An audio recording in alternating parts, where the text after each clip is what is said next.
primarily, if everyone else is here, you probably, may not always understand exactly what God is saying when he said walk with him. Walk with him. And we're going to make it simple and plain and open up the floor so we can actually throw some discussion out there so we all can have and be on the same page of how it is, even to you guys that are, teens and preteens and stuff. You'll understand the enjoyment and the power, the enjoyment, the benefits in walking with your Savior, because then it becomes personal to each and every one of you. The God that you are serving becomes the individual God that's going to meet your needs, the needs that one person has, your fellow partner, your student that's sitting next to you.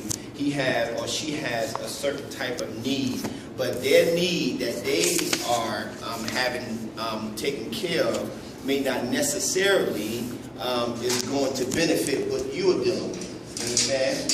So somebody said, I need God for myself. I need God for myself. Yeah, because it's going to benefit the very thing and where I'm at right now on the level where I'm at. So wherever you are, meaning that there's nothing too small or too minute or too large for God to be able to elevate your mindset and to bring you, again, to that word again, to a place of purpose. And then after you bring it to a place of purpose, he brings you to a place of perfection in what you was dealing with. And this is not a fantasy, this is not a gimmick, but whichever you was going through, it was a place of difficulty. But in your walk with God, he began to take away some things. What is he taking away? He's taking away the sting and the problems that occurs because of the level that you on. And most of that is not because I just don't understand where I'm at. I just don't get it. I just don't understand it. So when understanding come in, and then we can be able to walk freely with God. Is that all right? Yes. Okay, let's see what it says here. I want you to read. Someone read the word, the first phrase, please. Thank you. Read it loud. The word that is used. The word that is used in this lesson is walk, which is declared as Halak. halak.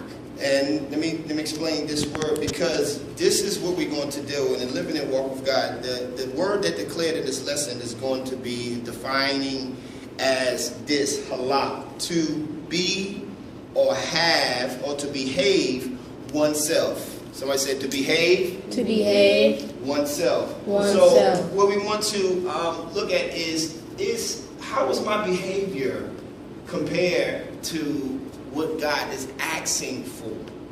So we want to look at the description of the level and the feel of what God is presenting to us tonight, because we want to know that, okay, what is my walk? My walk is my presentation, how I look to God. What am I reflecting?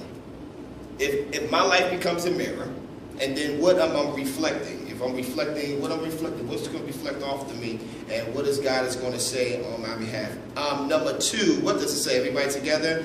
To be a what? For conversant and follow forth, greater, grow to be one, to haunt, march. And to march. To hunt and to march. So we want to know that if to be a conversant, one that will be, one that will go, one that will present, one that will show, one that will go forth, one that will grow, one that will be, one to hunt after, because I want to show forth. This is showmanship before him. And so everything is dealing with the lifestyle I am. Everything is dealing with how I present myself. Everything is dealing with how they view me. And at this particular time, how am I going to represent who? God. I'm going to represent what I do, what I want to prove to everybody that he is. Sure. What is the measure of the statement, life statement that I want to give or show everybody. What type of aura that I want to show forth? Excitement. And if I show them that this is, and we'll find out later.